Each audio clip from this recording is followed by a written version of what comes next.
Kami dari kelompok 3 yang beranggotakan Hari Ferdinand Hadeahan, Andra Putra, Syaputri Silaban, Ramli Pakpahan, dan Lasri Elfriedaharo akan menjelaskan mengenai selayang pandang perkembangan pertanian di Indonesia dengan dosen pengampu kami yaitu Ibu Dr. Insinyur Made Deviani Duaja MS. Selayang pandang perkembangan pertanian di Indonesia.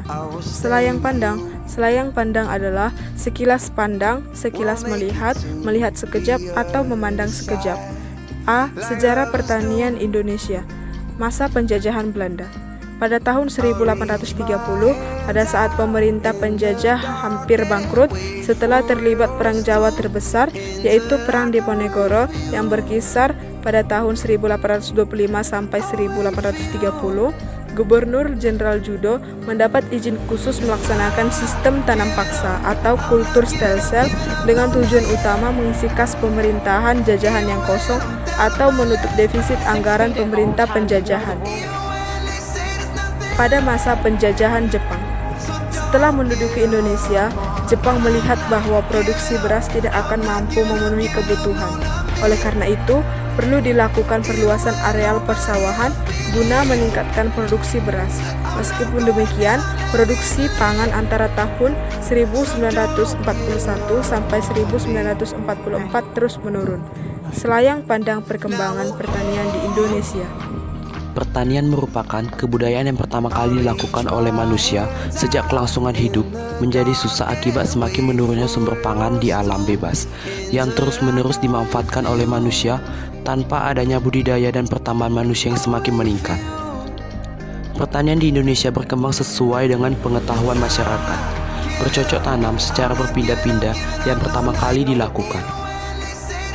Kemudian berkembang menjadi sistem pertanian tradisional, di mana dalam penerapannya menggunakan pupuk organik, tidak menggunakan pupuk kimia dan pestisida, sehingga produktivitasnya masih rendah. Dari sistem pertanian tradisional kemudian berkembang menjadi sistem pertanian konvensional. Revolusi hijau merupakan salah satu perkembangan pertanian konvensional. Produksi tanaman semakin meningkat. Akan tetapi, dengan adanya revolusi hijau, lingkungan menjadi rusak akibat dari pemakaian bahan kimia, sehingga dapat merugikan. Kemudian berkembang menjadi pertanian berkelanjutan yang berbasis agroekologi. Tampak sekali saat ini perbedaan dari zaman dahulu dan sekarang, contohnya pada sektor pertanian. Zaman dahulu kita masih menggunakan segala sesuatunya dengan sederhana untuk bercocok tanam. Tetapi sekarang bercocok tanam pun bisa dilakukan dengan menggunakan teknologi. Pertanian subsisten ke arah agribisnis. Pertanian subsisten hanya bisa memenuhi kebutuhan minimal petani. Oleh sebab itu, pertanian subsisten secara bertahap akan digantikan ke arah agribisnis karena secara luas pertanian akan dikuasai oleh perusahaan agribisnis yang bermain secara skala besar. Pertanian berbasis teknologi dan bioteknologi. Pertanian berbasis teknologi dan bioteknologi dapat kita lihat pada masa kini yaitu tanaman transgenik. Tanaman transgenik adalah tanaman yang gennya sudah dimodifikasi dengan menyisipkan gen yang bukan berasal dari tanaman tersebut, sehingga tanaman yang kita tanam dapat menghasilkan tanaman sesuai yang kita inginkan dengan gen tersebut. Indonesia dikenal dengan potensi sumber daya alam yang luar biasa. Hal ini dibuktikan dengan tingginya keanekaragaman hayati yang dimiliki, baik dilihat dari sektor pertanian, perikanan, maupun peternakan. Indonesia juga dikenal sebagai negara agraris dan maritim karena kekayaan sumber daya alamnya. Selain itu, kondisi geografis yang strategis dan beriklim tropis menjadikan kualitas potensi alam yang lebih unggul dibanding dengan negara lain.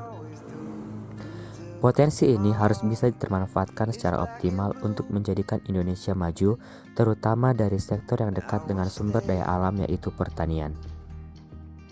Pertanian di Indonesia dapat dikatakan sebagai roda penggerak perekonomian nasional.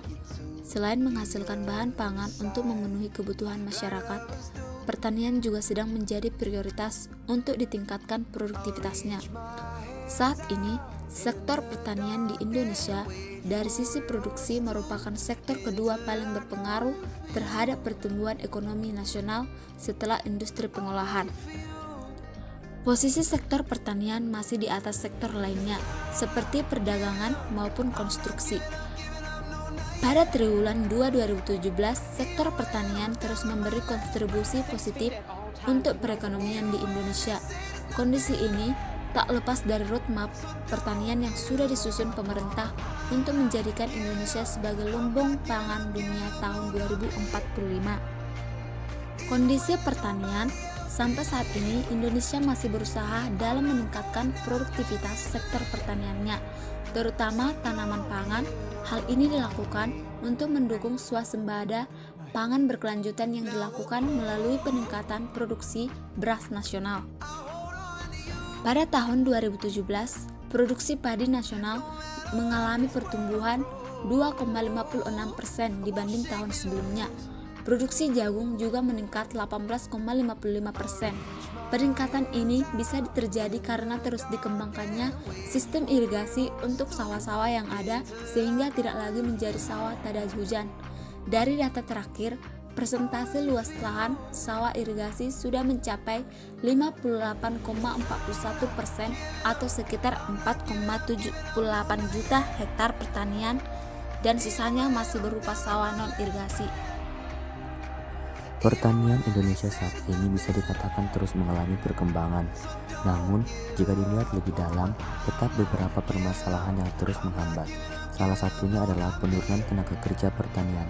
Pada tahun 2016 lalu, Indonesia kehilangan 0,51% tenaga pertanian dan tahun ini kehilangan 2,21%. Selain itu, permasalahan yang menghambat perkembangan pertanian tahun ini adalah kurangnya benih berbagai komoditas tanaman pangan baik secara kualitas maupun kuantitas.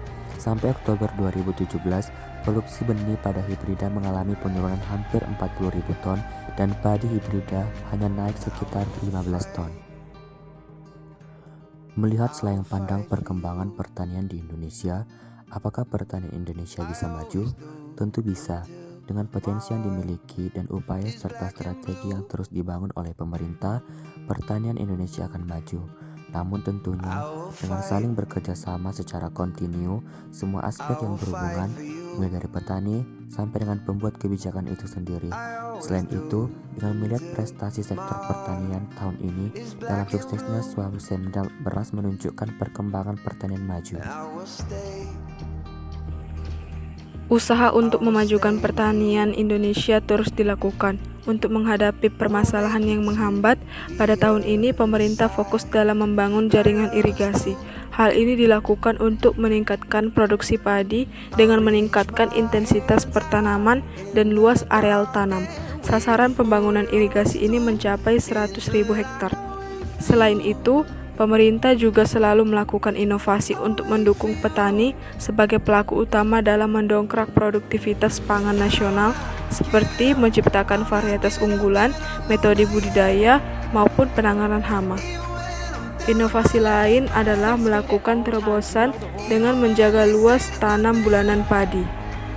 Hal ini dilakukan dengan memonitor luas tambah tanam atau LTT padi di seluruh kawasan Indonesia setiap harinya. Selain memonitor LTT, pemerintah juga terus berusaha mengidentifikasi permasalahan yang dihadapi petani di lapangan melalui Balai Pengkajian Teknologi Pertanian atau BPTP. Dengan adanya dukungan dan kerjasama antara pemerintah dengan petani, pertanian di Indonesia tentu bisa maju. Sekian dan terima kasih.